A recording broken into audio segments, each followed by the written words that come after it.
Report. Parting ways.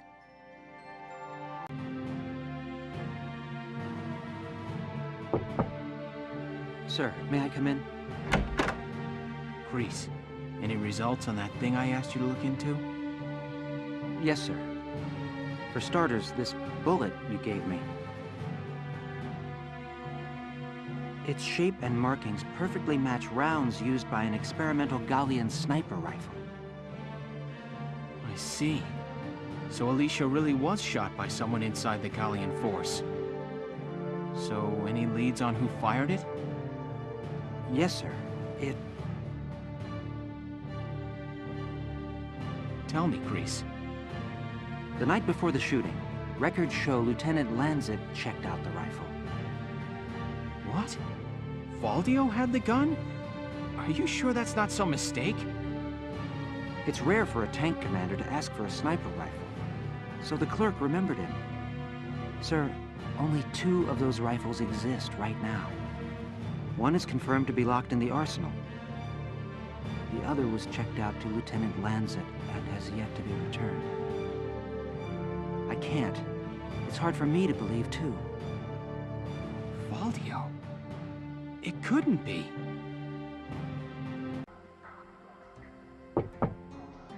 Hey, Valdio. You in? I guess not.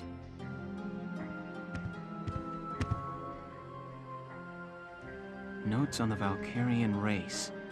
The anthropology of the Valkyra. Maybe he was reading up on the enemy. This is his handwriting. Alicia must be made to awaken. What? Alicia must be made to awaken. No matter how much I try, I can think of no other way. I almost wish I had never joined them on that expedition to the Barius ruins.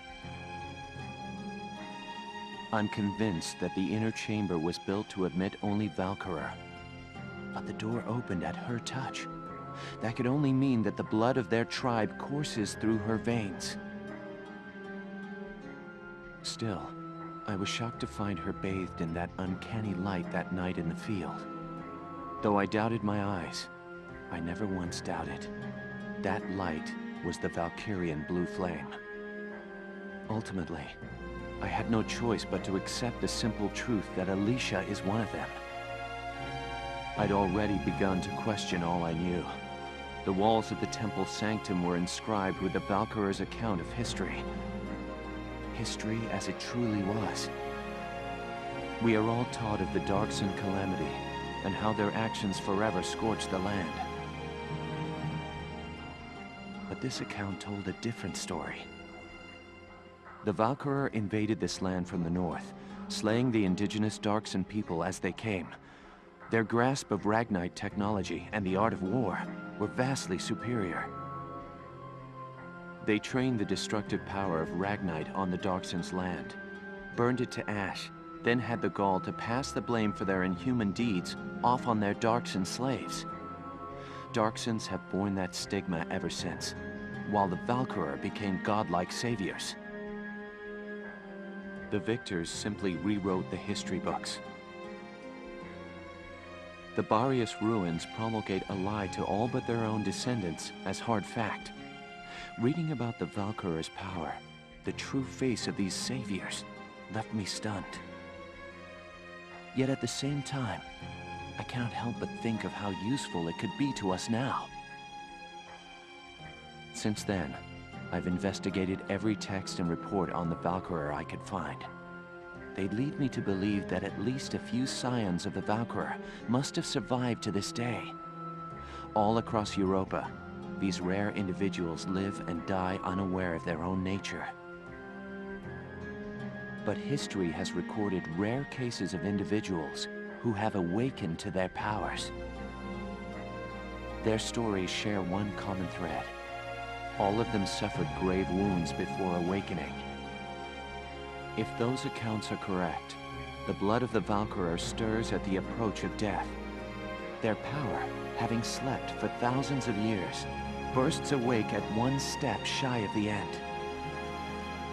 Once awakened, if one of these individuals takes hold of the refined Ragnite arms of their ancestors, they make their mark on history as one of the Valkyr of old. I couldn't stop myself. I stole the Valkyrian lance and shield out of the university archive. Supposedly, their blood serves to amplify the Ragnite's natural power. I have no idea what science lies behind it. Perhaps it's a consequence of their origins in the Ragnite-rich northern regions. Regardless of the reason, the Valkyria's life force itself calls forth a reaction from the stone. The enemy Valkyria decimated our forces on the Magyar plains.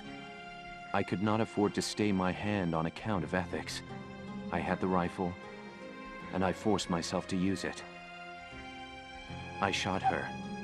I placed the lance and shield on her unconscious form. I was racked with insecurity and guilt, hands red with blood of my best friend's love. But now I know. The choice I made was right.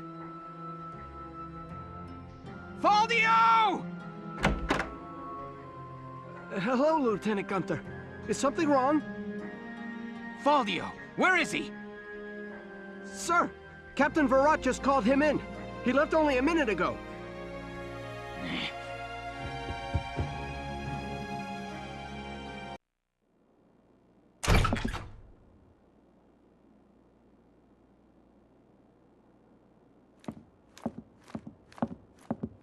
Faldio, I'm only going to ask you this once. Was it you who shot Alicia? Yeah. I shot her.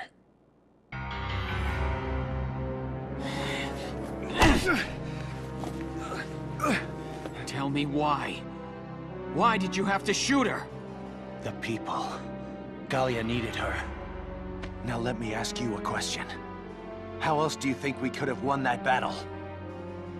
If not for Alicia's power, Gallia would have most certainly lost. I still can't. And not just this battle. I'm talking about Gallia's future. How else are we supposed to survive Welkin, caught on either side by giants?